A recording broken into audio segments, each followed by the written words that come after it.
नुकसान कराया था। मेरे ख्याल है ये हिस्ट्री हम लोग भूल गए हैं या शायद हम याद करना नहीं चाहते। जो अब इजराइल की तरफ से रद्द अमल आएगा और जो रिएक्शन आएगा वो बहुत ही खतरनाक होगा, क्योंकि हमने माजी में भी देखा है कि जब इजराइल में एक भी कत्ल होता है या जान जाती है तो वो जाके एयर स्ट्राइक्स करते हैं गाजा पे और वहां पे तकरीबन कोई 100 फलस्तीनियों को कत्ल कर देते हैं। कि जैसे ही फलस्तीन ने अपना हमला शुरू किया, अमरीकियों ने इसराइलियों की मदद का ऐलान कर दिया, बरतानिया ने इसराइलियों की मदद का ऐलान कर दिया, यहां तक कि इंडिया से भी आवाजें उठ रही हैं कि इसराइल हमारा बहुत पुराना दोस्त है, हम इसराइल को तनहा नहीं छोड़ सकते। ये आवाजें उठ रही हैं। आलमी हालात, मुस्लिम उम्मा, OIC इजलास, ये बयान।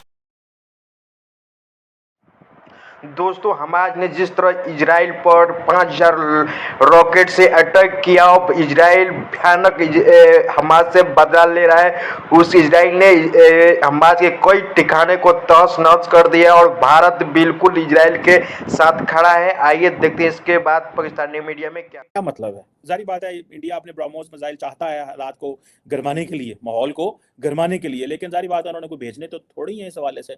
लेकिन उनकी जितनी अच्छी दोस्ती है इसराइल के साथ, इसराइल अगर चाहे तो वो कहेंगे हाँ जी ठीक है। अब होगा यही कि इसराइल जो है वो दोबारा कोई करेगा तो हालात फिर ज़्यादा मारेगा। उनके पास ताकत है, इंटरनेशनल सपोर्ट है, यूनाइटेड नेशंस है, सिक्योरिटी काउंसिल है। But I am really disappointed with this mindset within the Muslim world that we need to go for a confrontation. आप बिल्कुल कन्फ्रंटेशन करें, आप करें, पहला अपने घोड़े तो तैयार कर लो। भाई आपके पास घोड़े ही नहीं है, आपके पास बंदूकें ही नहीं है, आपके पास असला ही नहीं है। घोड़े से मुराद 21st सेंचुरी में ये है to have a cutting edge weaponry. You just cannot go barehanded and fight with the high with cutting edge military technology with the Israelis have. आप ऐसे थोड़ी जा सकते हैं। अब हमारे पाकिस्तान में भी यही है जनाब, नहीं जी अल्लाह अकबर और ये हो जाएगा वो हो जाएगा। भाई when you get into the war you have to, या तो आपके ऊपर वॉर इम्पोज हो, आपके ऊपर वॉर इम्पोज नहीं हुई, आपने उल्टा उठ के सवेरे सवेरे आपने हमला कर दिया उनके ऊपर।